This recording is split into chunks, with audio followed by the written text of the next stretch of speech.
Ryoeri Hazushi. The Iri is the lapel, Ryo is both, Ryoeri is both lapel, Hazushi is release. Someone is grabbing my lapels. Their arms are coming straight out.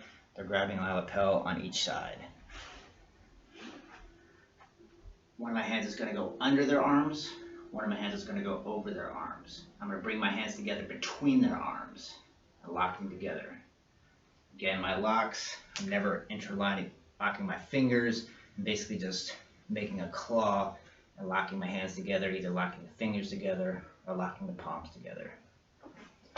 One's going under, one's going over. They're coming between, locking together, and I lock it to my body. That's one of the mistakes people make, is they're out too far away from the body.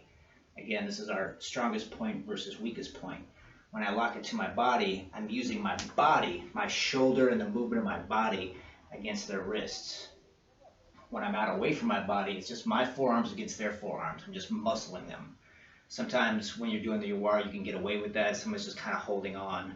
But really, I encourage you when you're practicing, have somebody grab it, give you a solid hold, so you have to lock it to your body. Now, the stepping is also a big part. I'm reaching under, over, hands together to my body. A lot of people are stepping straight back.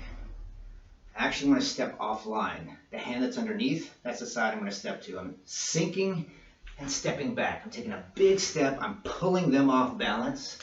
If nothing else, they're grabbing me and I'm pulling them a little bit off balance. Sink and pull. Then my front foot steps straight back, all the way back, and I can shift my hips. Come all the way over the top, and I follow up with an elbow.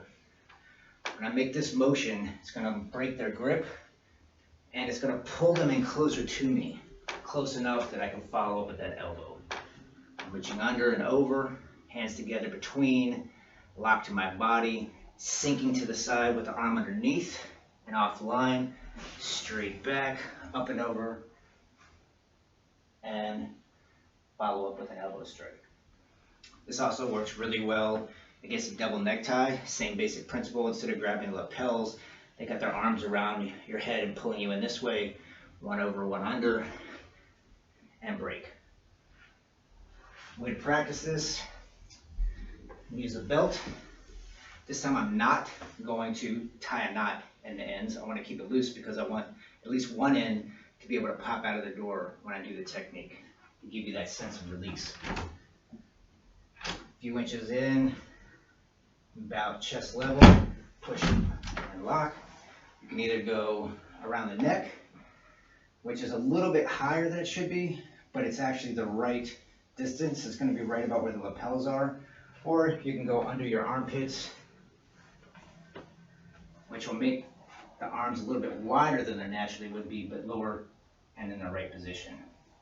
I like to use the neck. As you can see, these are the arms. I'm going under both of them. I'm going over both of them. I'm coming together between them, locking my hands to my body. I'm taking a big step back and offline, stepping back with the front arm, twisting, and following up with my strike. Now, our first and only variation is the traditional technique. This is one, it's usually more preemptive. Someone's trying to grab your lapels, they haven't done it yet. This will also work if someone has grabbed your lapels, but we usually do it preemptively. In either case, I'm going up, my hands are going between their arms, and I'm sort of making a bowing motion, like this. I'm cutting into the inside of the wrist on one side, and sort of striking the bicep on the other to reach. Just like pulling a bow for a bow and arrow. I'm going between and stretching. And kind of break their grip if they've already grabbed me, and if not, I'm getting a good position.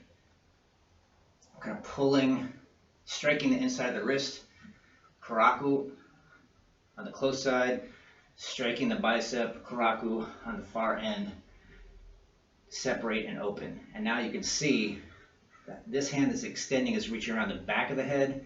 This one's set up, I'm going to go right into the face. Where I'm grabbing is right along the jawline. I want a solid grab. I want to grab over the mouth or the face where I'm going to get bit. So I want to make sure my hands are underneath the teeth. but I have a firm lock on the jaw. Up and sink, extend, grab the back of the head, grab the front of the head, and neck stab. And just like you're throwing your cross up that back hip, it's not my arm. I'm not just using my arm strength. A little bit like osegami jime. I'm using that hip to help snap the neck. The back is holding it in place. The front, with the hip motion, is driving right through the jawline to try to snap the neck. And we can practice this with the belt. This time I am going to use a knot on each end because I don't want it to come out. I want you to feel the counter pressure as you try to use your arms to get some space. Now I know I said that this is usually preemptive. This is going to be a version more like where they're actually grabbing on you, so you can feel how this will work even if someone has control of your lapels. Again, tying a knot on either end, going to the door, on the far side, about chest level, closing the door on it. This time, it's not coming out. Same thing, you can go under the armpits, around the neck. I like the neck just because it's closer relative to the lapels.